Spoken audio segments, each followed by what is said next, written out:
everybody has a gendered experience, not just trans folks.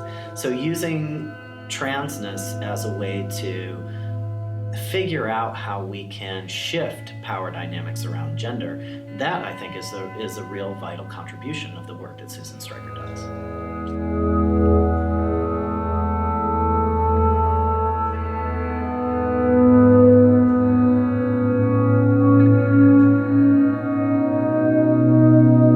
I would say the most fundamental motivation for my work was to have directly experienced the kind of vulnerability, social oppression, stigma attached to being trans in the world, and just feeling like, what could I do about this situation? It's like, well, if you think about it, gender is something that we all live within. It's like, just like we live within language, or we live within, kinship structures, we all live within a gender system. And there's something about the way gender works in the contemporary world that is changing. It's like familiar ideas of gender don't seem to be holding true anymore. It's like, it's more work on how is it that we came to believe that there are, only two genders that people can live in? Or it's like, how is it that we all acquire a sense of personal identity? Or how is it that, what kinds of,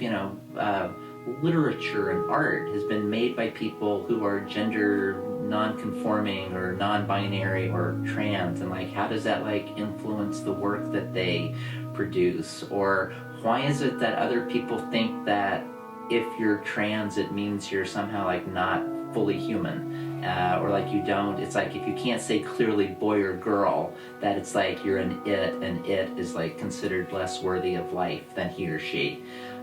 Where do those ideas come from? How do we understand the structure of violence against transgender people? That is kind of what I set myself out to do. It's like, I want to be part of a multi-person, maybe multi-generational, decades-long project to make knowledge about trans people that is more accurate about our lives. That changes not just what we know, but how we know. For me, living a transgender life is about, in some ways, making yourself a work of art, not in an aestheticized sort of,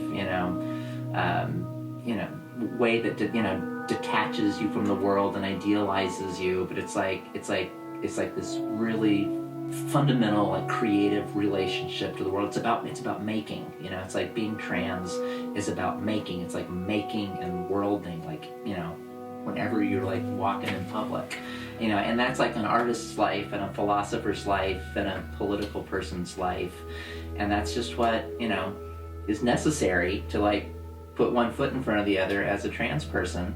And there's just a joyousness in it for me.